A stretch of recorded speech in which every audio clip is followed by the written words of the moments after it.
بسم اللہ الرحمن الرحیم۔ السلام علیکم ورحمۃ اللہ وبرکاتہ۔ ناظرین گرامی، نیا سال اور ہماری سوچ و فکر، ہمیں اپنے اندر یہ سوچ اور فکر پیدا کرنی چاہیے کہ ہماری زندگی کا مزید ایک سال کم ہو گیا اور ہم اپنے اچھے یا بری انجام کی طرف بڑھ رہے ہیں۔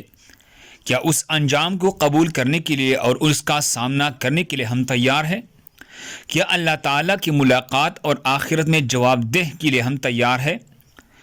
گزرے سال میں ہم نے کہاں اور کون کون سی غلطیاں کی ہیں، کون سے گناہ کی ہیں، کتنی حق اللہ تعالیٰ کی اور کتنی حق اللہ کے بندوں کی پامال کی ہے؟ انفرادی و اجتماعی اعتبار سے ہمارے ذات کو اور معاشرے و امت کو کتنا نقصان پہنچا ہے اور اس کی تلافی کیسے ممکن ہو؟ اللہ ہم سب کو اس پر عمل کرنے کی توفیق عطا فرمائے۔ دوسرے مسلمانوں کے فائدے کے لیے آگے ضرور شیئر کرے۔ جزاک اللہ خیر۔